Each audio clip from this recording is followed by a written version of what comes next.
ఏమండి బలమిచ్చే వాక్యము, ఆదరణ కలిగించే. చదువమ్మా. కావున మీయందు దయ చూపవలెనని యెహోవా ఆలస్యము చేయుచున్నాడు, మిమ్మలను కరుణింపవలెనని ఆయన నిలవబడి ఉన్నాడు. ఆమేన్. ఈ వాక్య భాగంలో చాలా పర్యాయాలు నేను ప్రభువుని నమ్మేంత కాలం అయ్యింది. ఎన్నో అవమానాల మధ్యలో నేను ఇప్పటికీ ఉన్నాను.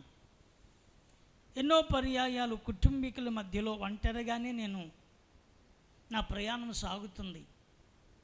నన్ను ఎవరు చూసినా అపార్థాలే చేసుకుంటున్నారు, కానీ అర్థం చేసుకోలేని పరిస్థితుల మధ్యలో ఉన్న నా యథార్థత, నా యొక్క నడక, నా మాట, నా ప్రవర్తన, నా దేవుని ఎదుట నేను ప్రతిదినము ఆయనకు అప్పచెప్పుకుంటున్నానని దేవుని మీద ఆనుకొని నడిపించబడుతూ కృంగిపోతున్నారా?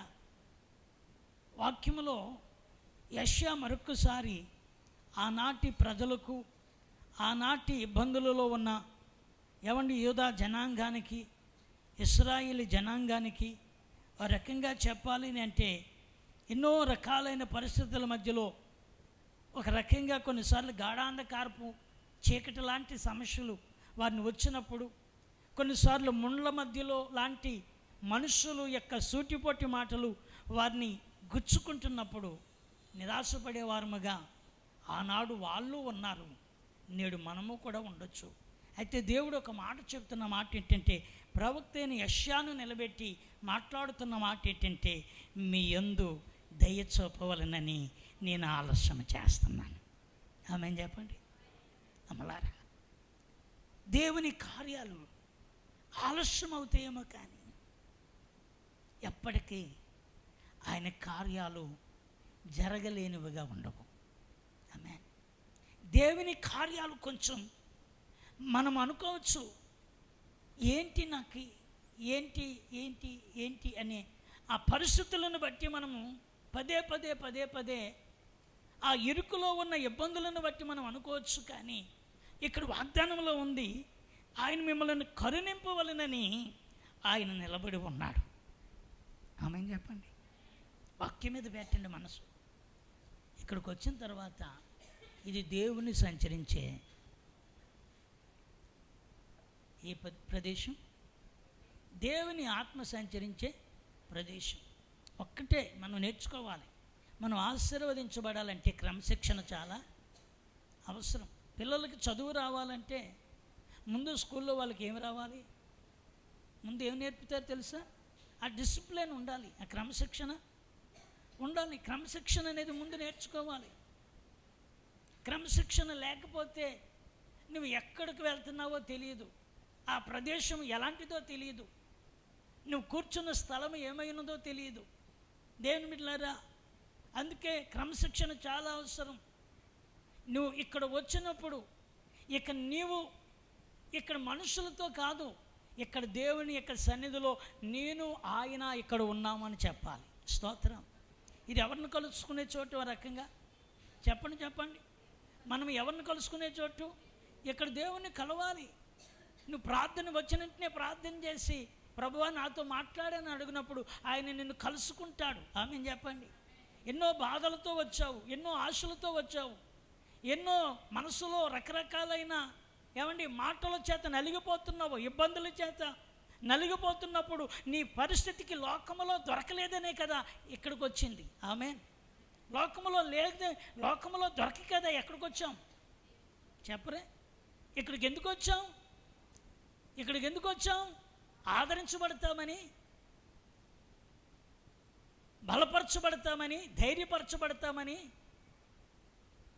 ఓదార్పు పొందుతామని, మనుషుల మాటల కంటే దేవుని మాట చేత మరలా నాలో విశ్వాసపు అంకురము మొలుస్తుందని, నా దేవునికి కార్యాలు చేయటం సాధ్యమని, ఆయన సన్నిధిలో నేను కూడా నిలిచి ఉంటే నన్ను తప్పక ఆయన దర్శించాడని ఆశతో వచ్చాం. స్తోత్రం. ఇక్కడ మనుషులతో కాదు మాట్లాడుకోవడానికి వచ్చింది. ఎవరితోని? ఇక్కడికి వచ్చింది ఎవరిని కలుసుకోవడానికి? ప్రేమ దేవుని బిడ్డలారా, దేవుని మందిరం అంటే మనం ఎందుకు ఆ రూపాంతర అనుభవంలోనికి మనం వెళ్ళాలి. ఆ రూపాంతరంలోకి వచ్చినప్పుడే మనము కూడా ఆయనలాగా మనము కూడా ప్రకాశించబడతాం. వచ్చిన వెంటనే ఒకవేళ నువ్వు అరగంట ముందుగా వస్తే ఇక్కడ నువ్వు చేసే పని ఏంటో తెలుసా? నువ్వు బాగున్నావా, నిన్నెక్కడికి వెళ్ళావు, ఈరోజు ఎక్కడికి వెళ్తున్నావు, లేకపోతే ఏం తిన్నావు అని చెప్పడం కాదు. ఇక్కడికి వచ్చిన తర్వాత ఇక ఎవరితోనూ మన మాటలు కాకూడదు. ఎందుకంటే ఇది ప్రభువుని కలుసుకునే చోటు. స్తోత్రం. మనం నేర్చుకోవాలి. ఇంకా చిన్నపిల్లల్లాగా మనం వండుకోవడానికి వీలు లేదు. మనం చిన్నపిల్లల్లా కాదు మనం ఉండవలసింది. దేవుని సన్నిధిలో మనం తగ్గించుకొని ప్రభువు దగ్గర మనము ఆయనకు అప్పచెప్పుకునే వారముగా మారాలి. స్తోత్ర. వాక్యం చెప్తుంది, ఆయన మన ఎడల దయ చూపడానికి ఆయన ఏమై ఉన్నాడట?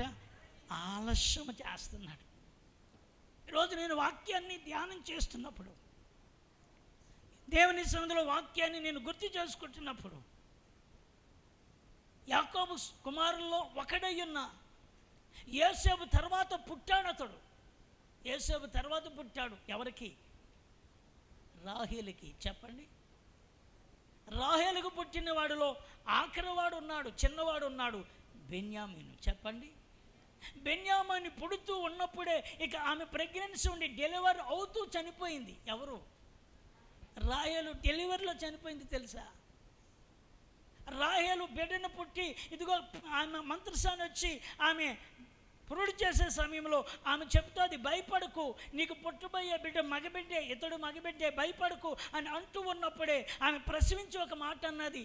ఏమనంటే, బెనోని అని పేరు పెట్టండి అని. ఏ పేరు? బెనోని. ఒక రకంగా చెప్పాలంటే బెనోని ఇక వేస్ట్. ఎవరట? ఆదికాండం మీరు తెరిస్తే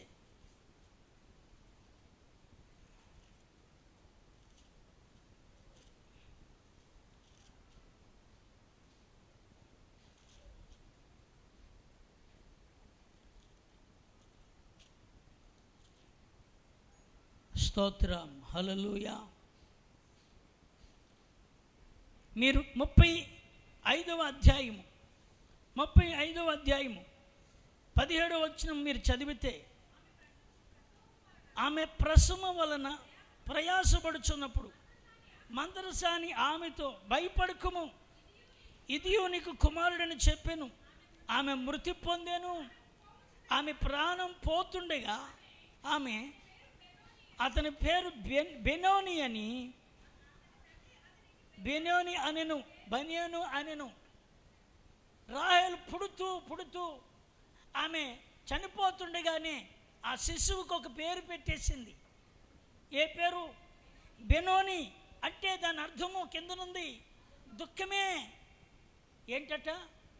అమ్మా నిద్రపోవద్దు. బెనోని ఏంటి? దుఃఖమే. కొన్నిసార్లు మనం అనుకుంటాం, నా బ్రతుకంతా దుఃఖమే, నా జీవిత కాలంలో నేను ఏ రోజు సుఖపడలేదు, ఏ రోజు నాకు మంచి రోజు వస్తుందని నేను ఎన్నోసార్లు చూశాను, కానీ ఏ రోజు చూసినా నేను అనుకున్న మంచి నా జీవితంలో జరగలేదు, నేను అనుకున్న ఫలితం నాకు రాలేదు, నేను ఎప్పుడు చూసినా నష్టపోయాను, ఎప్పుడు చూసినా ఇబ్బందులతోనే ఉండిపోయాను. ఏ రోజు ఏ సంవత్సరం ఇన్ని సంవత్సరాలు అయింది కానీ నా జీవితంలో నేను ఆనందాన్ని కోల్పోయాను. అవమానమే, వేదనే, దుఃఖమే అని ఒకవేళ అనుకుంటూ దినదినము మనమే నలిగిపోతున్నట్లయితే, ఇదిగో దేవుని యొక్క వాక్యములో నీవు పెట్టుకున్న పేరు కంటే, నీకు ఎవరో పెట్టిన పేరు కంటే, నిన్ను పిలిచే పేరు కంటే దేవుడు ఒక పేరుతో నిన్ను పిలవాలనుకుంటున్నాడు. స్తోత్రం చెప్పండి. ఆ పేరే బెన్యామీను. చెప్పండి. ఏ పేరు? బెన్యామీను అనే మాటకు అర్థం ఎవరట? ఇంకో మాట కూడా ఉంది. బెన్యామీను అనే మాటకు అర్థం యెహోవాకు ఇష్టుడు అని ఉంది. దేనికి స్తోత్రం. ఆ మాటను మీరు ద్వితీయోపదేశకాండం ఎక్కడ మీరు చూస్తారు? ద్వితీయోపదేశకాండం 33:12 ఉంది. బెన్యామీను అనగా యెహోవాకు ప్రియుడు అని ఉంది. దేనికి స్తోత్రం. ద్వితీయోపదేశకాండం 33వ అధ్యాయం త్వరగా 12వ వాక్యం మీరు చదివితే, బెన్యామీను గురించి మోషే మాట్లాడుతున్న మాట, బెన్యామీను యెహోవాకు ప్రియుడు, ఆయన యొద్ద అతడు సురక్షితముగా నివసించును. స్తోత్రం చెప్పండి. బెన్యామీను దేవుని దృష్టిలో, బెన్యామీను మనుషుల దృష్టిలో అయితే దుఃఖపుత్రుడు. ఎవరట చెప్పండి? బెన్యామీను పెట్టిన పేరు బెనోనికా. అతన్ని తన తల్లి ఏమని పెట్టింది? బెనోని. దుఃఖము వీడి వల్ల, వీడి జీవితం అంతా దుఃఖమే, వీడి బ్రతికంతా దుఃఖమే, వీడు ఎక్కడ ఉన్నా దుఃఖమే, ఎవరి ఇంటిలోకి వెళ్ళినా దుఃఖమే, ఏది చేద్దామన్నా దుఃఖమే. కొన్నిసార్లు అంటాం, ఏది నాకు కలిసి రాలేదండి అంటామా?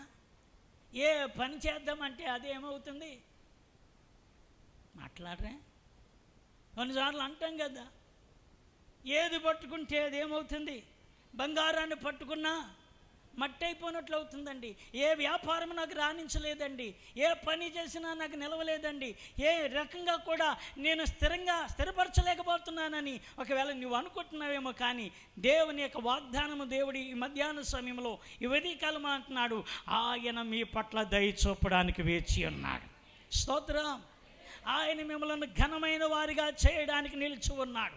ఆయన ఊహించలేని మేలులు చేయడానికి ఆలస్యము చేయుచున్నాడు.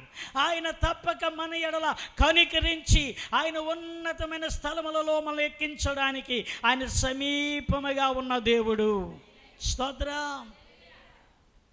తల్లి అంది, ప్రియమైన దేవుని బిడ్డలారా, నేను ఎందుకు ఈ మాట చెప్తున్నానంటే, దేవుడు నీకు ఒక కొత్త పేరు పెడితే ఆ పేరు ఎలాంటిదో తెలుసా? చేల్చబడిన తోడేలు అంటాడు. దేనికి స్తోత్రం.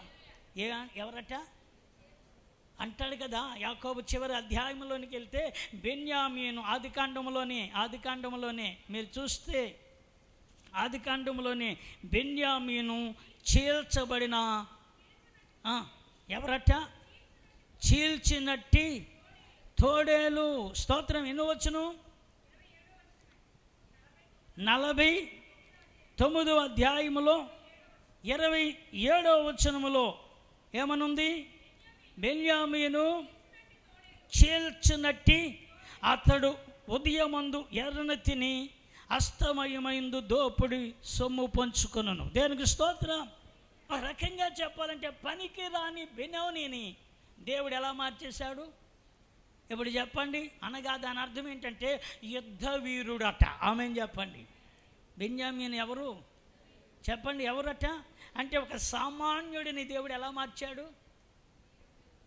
సామాన్యుని ఎలా మార్చాడు? యుద్ధ వీరుడిగా మార్చాడు.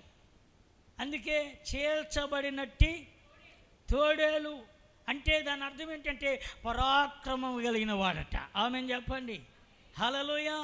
నేను అంటాను, దేవుడు నీ పట్ల చూపే గొప్ప, ఆయన చేసే కార్యాలు ఎలా ఉంటాయంటే, పనికి రాదు అని తల్లి అంటే దేవుడు ఏం చేశాడో తెలుసా? వీడిని పనికొచ్చేవానిగా నేను చేస్తాను. స్తోత్రం. కొంచెం ఆలస్యం అవుతుంది. ఏమవుతుంది బాబు? ఏమవుతుంది? ఆలస్యం అవుతుంది. కానీ దేవుడు ఎప్పుడు కూడా ఆయన నిన్ను తలగా చేయటానికి ఆయన ఒక దినం ఎన్నిక చేస్తాడు. స్తోత్రం. గమనించండి. మీరు చూస్తే బెన్యామీను కడసారు వాడు. ఎవరికి? యాకోబుకి. స్వయంగా యోసేపు తర్వాత పుట్టినవాడు. ఎవరికి? రాహేలుకి. మీరు గమనింతే యోసేపు ఐగుప్తులో ఉన్నాడు. ఐగుప్తులో ఇప్పుడు ప్రధాన స్థానంలో ఉన్నాడు. ఇప్పుడు ఎక్కడో ఉన్న ఆ పాలస్తీనా దేశంలో, ఎక్కడో ఉన్న కనాను దేశంలో ఉన్న వాళ్ళందరి కరువుతో ఉన్నారు. ఈ యాకోబుకు ఇప్పుడు తన యొక్క కుమారులు ఐగుప్తులో ఆహారం దొరుకుతుందని విని ఇప్పుడు అక్కడికి దాదాపుగా 12 మంది అయితే ఒకడు ఆల్రెడీ లేడు, ఒక్కడే. ఏమండి? ఈ బెన్యామీన్ని తండ్రి దగ్గర వదిలిపెట్టి వీళ్ళు ప్రయాణం చేసి ఆహారం తెచ్చుకోవడానికి వెళ్ళారు. దేనికి స్తోత్రం. ఎవరిని వదిలిపెట్టి? బెన్యామీన్ని ఎవరి దగ్గర విడిచిపెట్టి? తండ్రి దగ్గర విడిచిపెట్టి ఆహారం తెచ్చుకోవడానికి వెళ్ళారు. ఆహారం తెచ్చుకోవడానికి వెళితే యోసేపు ఆల్రెడీ వాళ్ళని గుర్తెరిగి అంటాడు కదా, మీరు ఎంతమంది అని అడిగితే మేము ఫలానా దేశము, మా తండ్రి ఫలానా, మేము ఎంతమంది కుమారులము, మేమందరము కూడా ఇలా ఉన్నాము అని అంటూ ఉంటాడు. అయితే మీకు ఎంతమంది అన్నదమ్ములు అంటే వాళ్ళందరూ వరుసగా నిలబడి వీడి పెద్దోడు, నేను పెద్దోడిని, చిన్నోడిని ఇలా చెప్పి 10 మందిని పరిచయం చేసి 11వ వాడు ఏడి అంటాడు. హల్లెలూయ. ఏడి 11వ వాడు ఏడి అని అంటాడు. 11వ వాడయ్యా, ఇప్పటికే నా తండ్రికి మేము వేదన కలుగు చేశాం, మా తండ్రికి మేము చాలా తీరని దుఃఖం కలిగి చేశాం. ఎవరిని కోసం పశ్చాత్తాపడుతున్నారు వాళ్ళు అని అంటే, యోసేపు కోసం ఏం పడుతున్నారు?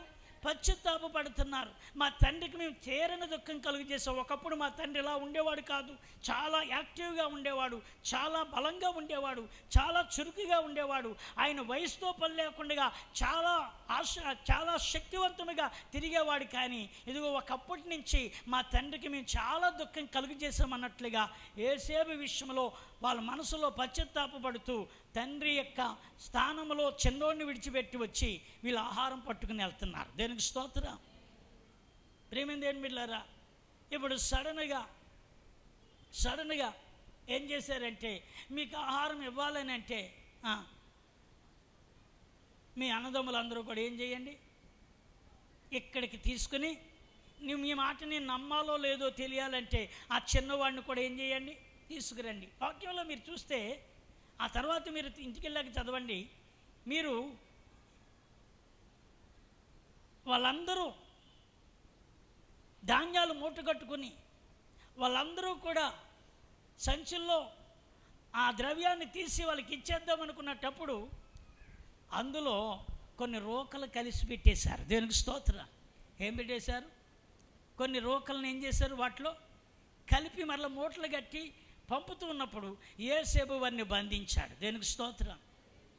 మీరు గమనిస్తే యోసేపు ఇప్పుడు వాళ్ళందరూ వెళ్ళిపోతూ ఉన్నప్పుడు బంధించి, అబ్బాయి మీరు దొంగలు, దోచుకునే వారిలాగా ఉన్నారు, మీరందరూ మా దేశాన్ని, మా గుట్టిని, మా రాజ్యాన్ని, మా పరిస్థితుల్ని మీరు నిఘా వేసుకుని మా మీద ఏదో కుట్ర పన్నడానికి వచ్చారన్నట్లుగా, మీరు నిజమో కాదో అన్నట్టు మీ తండ్రి నిజంగా బతుకున్నట్లయితే మీ తండ్రిని కూడా తీసుకురండి, మీ తండ్రి వచ్చేంత వరకు ఈ చిన్నోడిని నా దగ్గర వదిలేయండి అన్నాడు. దానికి స్తోత్రం. ఎవరిని బంధించేశారు చెప్పండి? ఎవరిని బంధించారు చెప్పాలి. బెన్యామీన్ని ఏం చేశాడు ఇప్పుడు యోసేపు? చెరసాల్లో వేయమన్నాడు.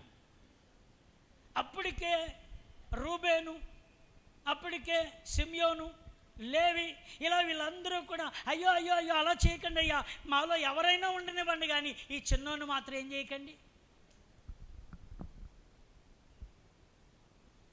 ఇదంతా మీకు స్టోరీ, ఇదంతా చెప్పడానికి సమయం కాదు కాబట్టి నేను కట్ చేసి ముగింతున్నాను. దేనికి స్తోత్రం. ఆఖరికి యోసేపు ఈ వరుసలో చూసినప్పుడు బెన్యామీను యొక్క ఏమండి వంతట 5 వంతులుగా దేవుడు దీవించాడట. దేవునికి స్తోత్రం చెప్పండి. ఎన్నొంతులుగా? దేవుడు 5 వంతులుగా ఇచ్చాడట. ఆమెను చెప్పండి. నేను అంటాను, దేవుడు ఒక వ్యక్తిని దర్శించడం ఆలస్యం చేస్తాడేమో, కానీ ఆయన దర్శించినప్పుడు తన చరిత్రను తిరగి రాసేస్తాడు. ఆమెను చెప్పండి. ఏం చేస్తాడు? తన చరిత్రను ఎలా తిరగి రాస్తాడో చెప్పనా? బెన్యామీను వంశంలో నుండే యుద్ధ వీరులు వచ్చారు. ఆమెను చెప్పండి. ఎలాంటి యుద్ధ వీరులు అంటే తల వెంట్రుక మీద ఒడుసులు విసరగలిగినంత యుద్ధ వీరులు వచ్చారట. దేనికి స్తోత్రం చెప్పండి. ఎక్కడి మీదండి? తల వెంట్రుకల మీద సూటిగా రాయ వేసి దాని మీద సూటిగా ఒడుసులు తిప్పితే ఆ తల వెంట్రుకను పట్టుకుని వెళ్ళి యుద్ధం చేసి శత్రువుని పడగొట్టేంత యుద్ధ వీరులు వచ్చారట. దేనికి స్తోత్రం చెప్పండి. హల్లెలూయ. ఇంకో రకంగా చెప్పనా, దేవుని యొక్క యెరూషలేములో మందిరము యోదావారు అనుకునే యోదావారి స్థలము కాదట, బెన్యామీను స్థలముగా దేవుడు ముందు బెన్యామీనునే పెట్టాడట. అందుకే ఇందాక మోషే ఒక మాట చెప్పాడు.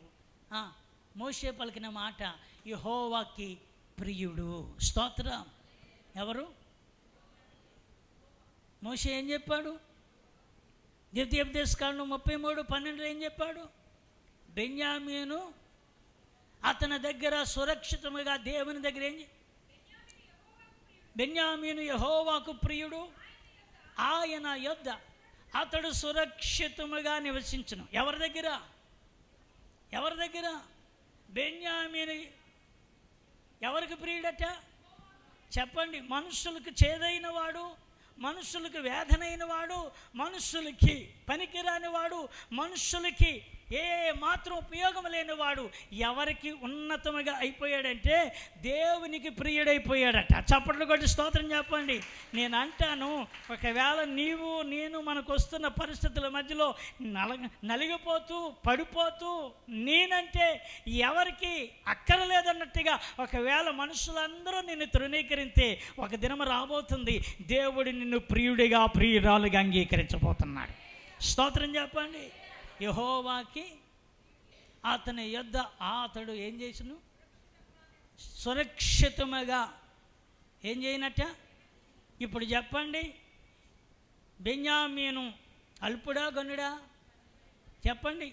బెన్యామీను ఎక్కడ వాడు? బెన్యామీను ఎక్కడ నిలిచినవాడు? బెన్యామీను ఎక్కడ నడిపించబడినవాడు అని మనం చూస్తే, బెన్యామీను దేవుని చేత ఇదిగో అతడు కుడి చేత పుత్రుడిగా ఎన్నిక చేయబడినవాడు. స్తోత్రం, హల్లెలూయా. ఇంకా నేను చెప్పనా? మీరు గమనిస్తే సౌలు ఎక్కడి నుంచి వచ్చినవాడు? మొదటి రాజు చెప్పండి. సౌలు ఎక్కడి నుంచి వచ్చాడు? ఏ గోత్రం? అవునా? అంటే ఇప్పుడు మొదట రాజు రావడానికి ఏ గోత్రాన్ని ఎన్నుకున్నాడు?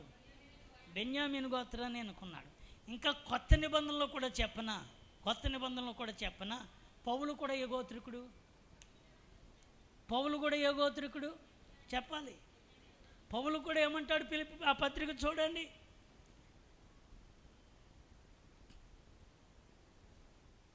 బెన్యామీను వాక్యములో మీరు చూస్తే 3వ అధ్యాయం, ఫిలిప్పీ పత్రిక 3వ అధ్యాయం 5వ వచనం.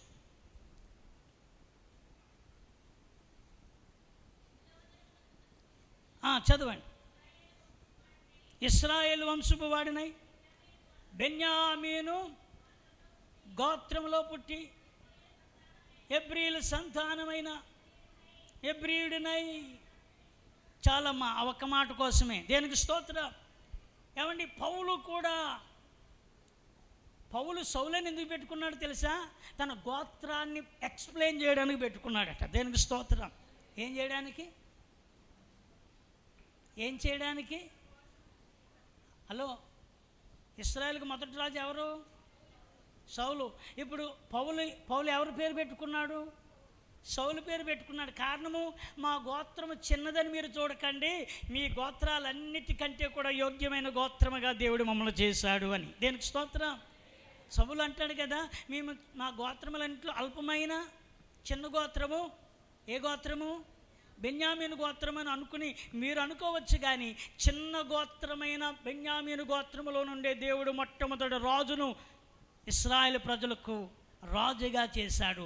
ఆయన ఈరోజు అదే గోత్రములో ఉన్న నన్ను కూడా ఆయన దర్శించాడు. దేవునికి స్తోత్రం. అంటే బెన్యామీను మనం అనుకుంటున్నాం, కానీ దేవుని దృష్టిలో కుడి చేత పుత్రుడైపోయాడు. ఆమెను చెప్పండి. ఒక పనికి రాని వాడు అని తల్లి ఏం చేసింది చెప్పండి? తల్లి ఏం చేసింది? తనకి దుఃఖము ఏమని పేరు పెట్టింది? దుఃఖం అంటే సంతోషం ఉంటుందా దానికి ఎప్పుడూను? ఒరే, నీ వల్ల ఏం ఉపయోగం రా? కొన్నిసార్లు మన పిల్లలను పదే పదే ఆ మాట అంటామేమో. అనొద్దు. దేవుడు వారిని ప్రయోజకులకు చేయనుగాక. స్తోత్రం. చేస్తాడు. పనికిరాదు, ఏం చదువుద్దిలే, ఏం చదువుతాలే, వీడికి ఏం తెలివితేటలు వస్తాయిలే, వీడి బతికింతే అనుకోవచ్చు.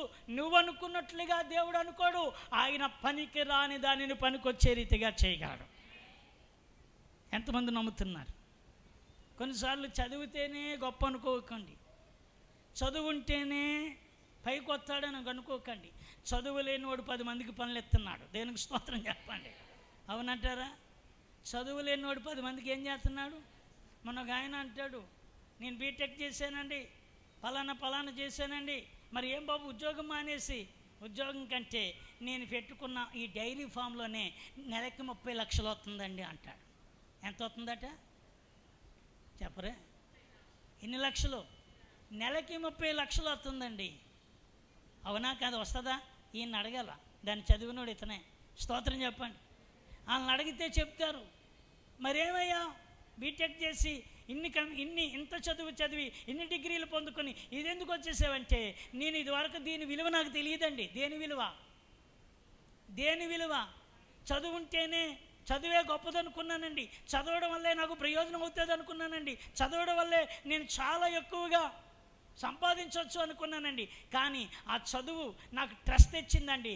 ఆ చదువులో నేను అనుకున్న సాధించలేదండి. అందుకని విడిచిపెట్టి ఉన్న కొద్ది పెట్టుబడితో నేనేం చేశానండి, ఈరోజు నేనే ఒక 10 మందికి పని ఇస్తున్నానండి. స్తోత్రం చెప్పండి. హల్లెలూయా. చదువు తక్కువని అనుకోవద్దు, చదువు లేదు అని అనుకోవద్దు. దేవుని చేతిలో పెట్టండి, బెన్యామీనులుగా దేవుడు మార్చునుగాక. స్తోత్రం. హల్లెలూయా.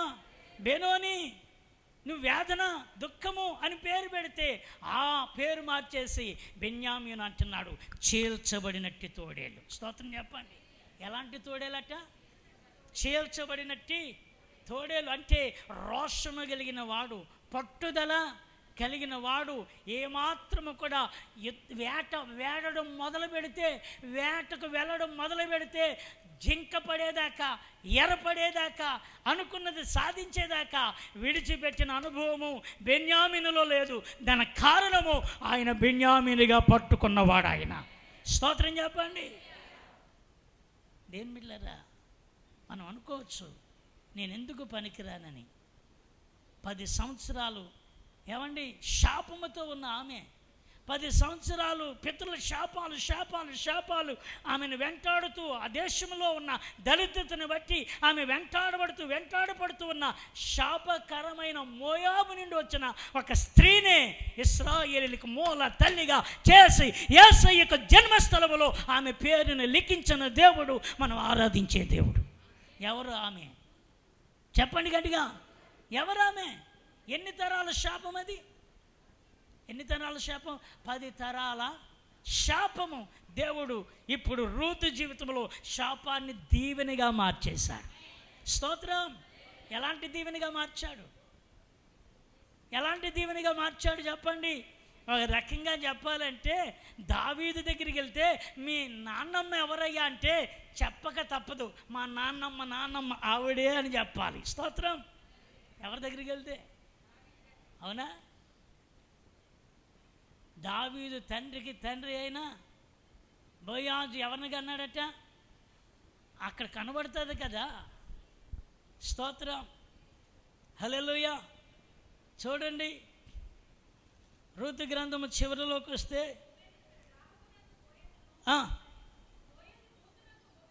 ఓబేదుని కనెను, ఓబేదు యెష్షయిని కనెను. దేవునికి స్తోత్రం చెప్పండి.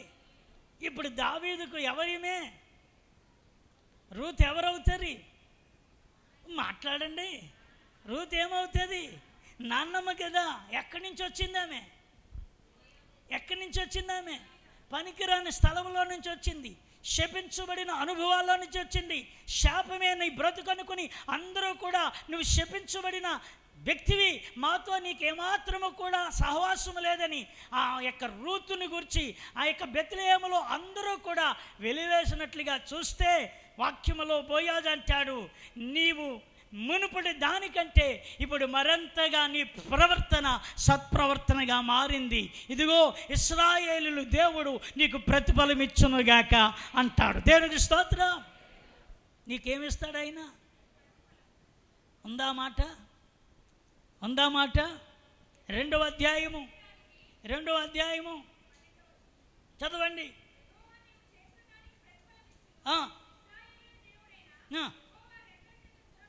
ఇంకొక కొంచెం పైకి వెళ్తే 11వ వచనంలో ఉంది, నీవు నీ తల్లిదండ్రులను నీ జన్మభూమిని విడిచి ఇంతకు ముందు నువ్వు ఎరగని జనమునద్దుకు వచ్చితివి. ఒక మాటలో చెప్పాలంటే, అక్కడ తనను ప్రేమించేవారు ఎవరు లేరండి. తనను పరామర్శించేవారు ఎవరు లేరండి. చెల్లి, అక్క పిలిచేవారు ఎవరూ లేరండి. ఎందుకు అంటే వాళ్ళందరూ కూడా ఈమెను శపించబడిన దానిగా చూస్తున్నారండి.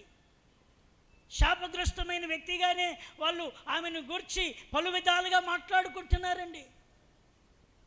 ఎవరి ఇంట్లోనికి రానివ్వలేదండి, ఎవరు గుమ్మపు మెట్లు ఎక్కనివ్వలేదండి, ఎవరి దగ్గరికి వెళ్ళి పరిచయం చేసుకుందామన్నా నయోమితో చెప్తున్నారు, నువ్వు వస్తే వచ్చావు కానీ నీ కోడలను మాత్రం మా ఇంటి మెట్ల మీద కూడా రానివ్వకు. అలాంటి శాపగ్రస్తమైన వ్యక్తి నీవు తీసుకుని వచ్చి ఇక్కడ మమ్మల్ని అపవిత్రపరుద్దామని అనుకుని మాట్లాడిన వాళ్ళు ఎందరో ఉండొచ్చండి. ఈ మాటలన్నీ బహుశా రూతికి వినిపించుండొచ్చు. రూతికి ఆ మాటలన్నీ కూడా ఎంతగానో హృదయాన్ని గాయపరచుండొచ్చు. అందుకే ఏ పని దొరకలేని పరిస్థితుల్లో, ఎవరు పని ఇవ్వలేని పరిస్థితుల్లో, ఎవరు ఆమె పట్ల జాలి చూపలేని పరిస్థితుల్లో, ఎవరు కనీసపు మానవ సహాయము కూడా మచ్చుకైనను చేయటానికి ఇష్టము కాని పరిస్థితుల మధ్యలో ఇప్పుడు ఎక్కడో విధవరాళ్లకు, దిక్కులేని వాళ్లకు, పరదేశులకు విడిచిపెట్టిన ఆ చేని వారలు పరగలను, మోపులు కట్టి విడిచిపెట్టిన పరగలను ఏరుకొని తన అత్తను పోషించాలని నడుము కట్టుకున్న యవనస్తురాలండి. దేనికి స్తోత్రం చెప్పండి. హల్లెలూయా. ఎవరూ రానివ్వలేదండి. కాసిన మంచినీళ్ళు ఇచ్చి అమ్మాయి పూటకి ఆహారం పెడతాం, రేపు ఎక్కడో పని ఎత్తుక్కో అనేవాళ్ళు ఒక్కరు లేరండి. ప్రియమైన దేవుని బిడ్డలారా, రూతు జీవితం అంతా చూస్తే 10 సంవత్సరాల తరతరాలు శాపము, తరతరాలు శాపముతో ఇదిగో బెత్లెహేములకు అడుగు పెడితే నేనంటాను, నా దేవుడు ఆమెను దర్శించాడు. స్తోత్రం చెప్పండి. నా దేవుడు ఆమెను చూశాడు. మనం ఆరాధించే దేవుడు ఆయన చెబుతున్న మాట ఏంటో తెలుసా? నేను సొంతు లేని దానిని ఇల్లాలుగా చేయబోతున్నాను. స్తోత్రం చెప్పండి. హల్లెలూయా. నీ నామము ఎక్కడైతే మరవబడ్డదో అక్కడ నీ నామము అనేక దశాలుగా నీ నామము కోసము ప్రజలు మాట్లాడుకునేటట్లుగా నీ నామాన్ని నేను హెచ్చింపబోతున్నాను. స్తోత్రం చెప్పండి. నీ నామాన్ని నేనేం చేయబోతున్నాను? హెచ్చించబోతున్నాను.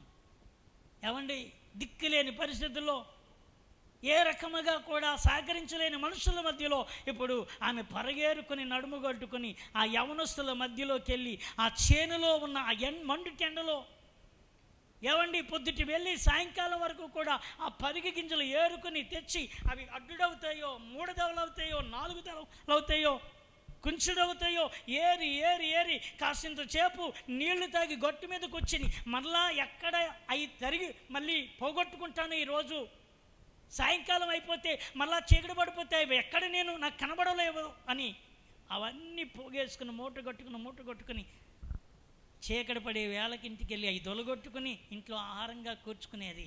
ప్రియమైన దేవుని బిడ్డలారా, అలాంటి రూతుని దేవుడు ధన్యురాలిగా మార్చేశాడు. స్తోత్రం చెప్పండి. ఎంత అద్భుతమో! శాపాన్ని తొలగించిన వాడు, ఆశీర్వాదాన్ని ఇవ్వగలిగిన వాడు ఇప్పుడు ఎవరు చెప్పండి? ఎవరు మాత్రమే? ఆయన మాత్రమే. 10 తరాలు శాపము కొట్టివేసి ఇప్పుడు దావీదుకు నాయనమ్మ అయిపోయింది. స్తోత్రం చెప్పండి.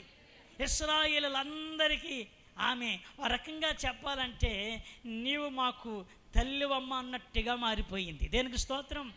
ఇకపోతే మనం యేసుప్రభు వారి దగ్గరికి వచ్చి అడిగితే ఆయన కూడా అంటాడు, ఏమనంటాడంటే ఒక రకంగా మన బంధాల్లో చెప్పాలంటే, మన మానవ బంధాల్లో చెప్పాలంటే ఆయన ఏమంటాడంటే మా ముది ముది ముది ముది ముది ముది ముది నాయనమ్మ అని చెప్పాలి. దేనికి స్తోత్రం చెప్పండి.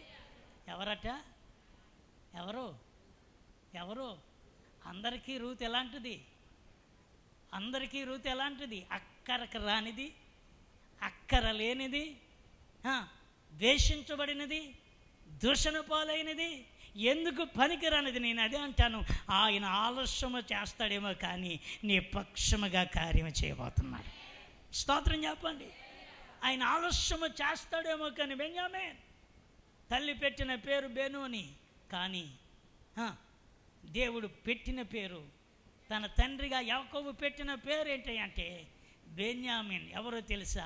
యెహోవాకు ప్రియుడు. స్తోత్రం చెప్పండి. అతడు దేవుని యొద్ద సురక్షితముగా నివసించగలిగిన ఒక గొప్ప స్థానంలో దేవుడు అతనికి బిరుదునిచ్చాడు. స్తోత్రం చెప్పండి. హల్లెలూయా. బెన్యామీను గోత్రములో నుండే యూదులకు మొట్టమొదట రాజు వచ్చాడు. బెన్యామీను గోత్రములో నుండే దేవుని యొక్క కోసము నేను క్రీస్తును పోలి నడుచుచున్నాను అని చెప్పగలిగిన ఒక విశ్వాస వీరుడు పుట్టాడు. స్తోత్రం చెప్పండి. ఎవరతడు? పౌలు. ఏ గోత్రికుడండి? బెన్యామీను గోత్రికుడే. ఆయన చెబుతాడు, నేను క్రీస్తును పోలి నడిచాను, మీరు నన్ను పోలి నడవండి అని చెప్పిన ఒక ఉన్నతమైన మహాత్మ్యము కలిగిన, సమర్పణ కలిగిన, త్యాగము కలిగిన, రోషము కలిగిన భక్తి జీవితంలో ఒక రకంగా చెప్పాలంటే అలాంటి ఆనిముత్యము మనకు మాదిరిగా ఉన్నాడు అంటే అదిగో పౌలు మహనీయుడు. స్తోత్రం చెప్పండి. హల్లెలూయ. నీ పేరు దశ దిశలో మార్చగలిగిన వాడు ఎవరు చెప్పరే? ఇంకా చెప్పాలంటే మీకు వాక్యంలో వడిసెల మీద అన్నాను. న్యాయాధిపతుల గ్రంథం 20వ అధ్యాయం 10వ వచనం ఒకసారి చూడండి. న్యాయాధిపతులు ఒకసారి చూడండి.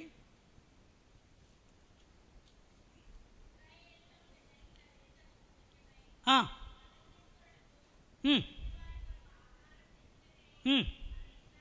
16వ వచనంలో ఉంది, తల్ల వెంట్రుకల మీదికి వడిసెలు తప్పక 700 ఎడమ చేతి వాటము కలిగిన వారట. పైన ఉంది 13వ వచనంలో బెన్యామీనీయులని ఉంటుంది. స్తోత్రం. ఎవరట?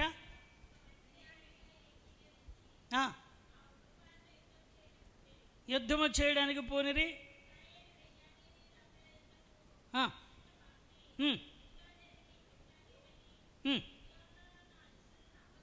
గిబియోనులో ఉన్న ఏమండి చూసారా?